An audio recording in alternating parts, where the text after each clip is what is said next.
Hey guys, I want to make another video. I want to talk about launching a spiritual startup versus any other kind of startup, and not only for me but also what I observe with other people.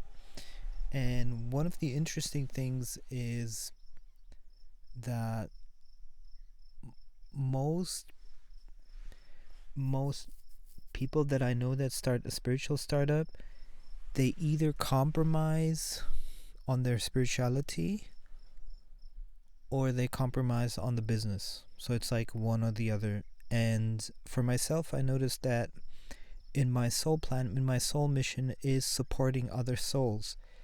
And if I do not have a spiritual startup, then I usually tend to be and stop being enthusiastic about what I'm doing.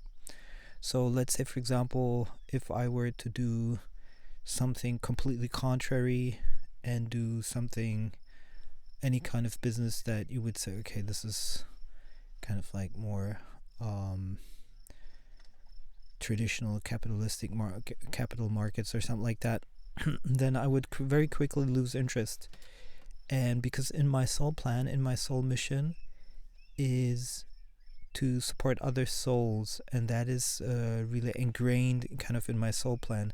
And so I think it's important to know where your soul plan is. And this is what I've been doing a lot when I did soul plan readings for others, to really understand where's your soul plan, what gives you that sense of deep inner soul fulfillment, not just superficially. And when you know that, you can align your business, your job, your career with that soul plan. And then it just naturally gives you that sense of fulfillment, even though you might not have that success which traditionally would be seen as success. So coming to that point, this is where bliss cards came in for me, because I realized it literally fits that soul plan mission that I have of supporting other souls. And in it can be more shallow, or it can be more like not so deep, or it can be very deep. It depends. And I realized also today that bliss cards can extend much further in giving like educational content also. And in a way, affirmation cards and inspiration motivational cards are also kind of soul supporting spiritual content. So in that sense, that's like, I feel like that's the if you're a spiritual and you want to run a business, I think that's the first thing that you need to figure out. It's what's your true authentic soul plan, soul mission, and then everything from flows from there. And for me, the mission statement became reaching as many people as I can every day and sending them positive affirmation cards backed by beautiful visuals, so it goes deeper into the unconscious. Because if it's just a saying, if it's just phonetic, it doesn't go that much into unconscious, and most cards are just phonetic. So I want to have the symbolism also behind that. And so that is that's the core sense of which I have with bliss cards, and the mission statement is set.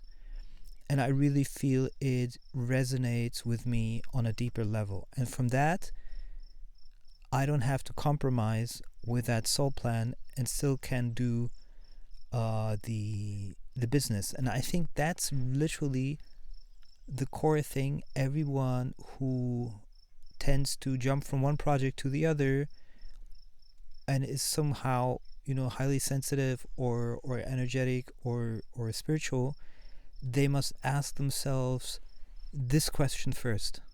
Like, what is my true soul mission? What is my true soul plan? And then align that with the business. Or let's just say find that first and then define the business. Because also then you won't be off put by the setbacks you have naturally, and in business you're going to have a lot of setbacks, so you have to have that sense of fulfillment within that business. And a lot of people don't do that. They don't define that, and so they lack a bigger picture, a bigger vision on a spiritual level, and that's why they can never make it a business. So that I think is absolutely essential.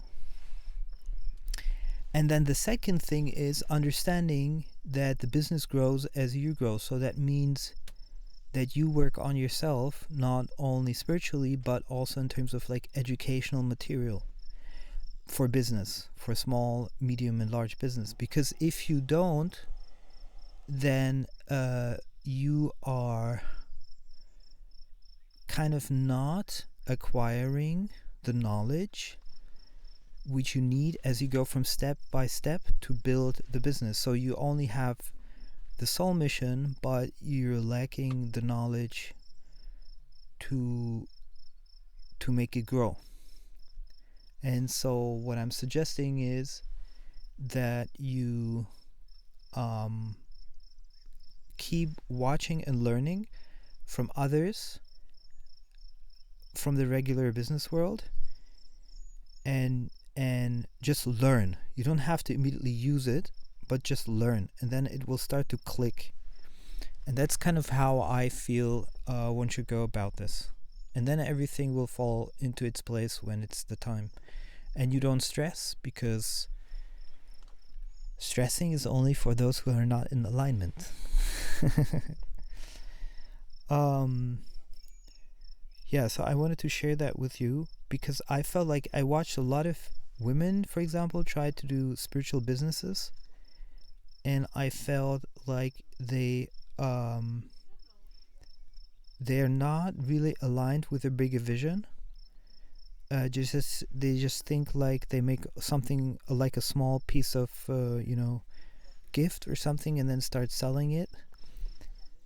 And usually that's not enough. Usually you need the bigger vision, which is aligned with your soul plan, and then have the necessary knowledge to push everything out. And it doesn't mean that you're compromising. In effect, you're becoming even more aligned.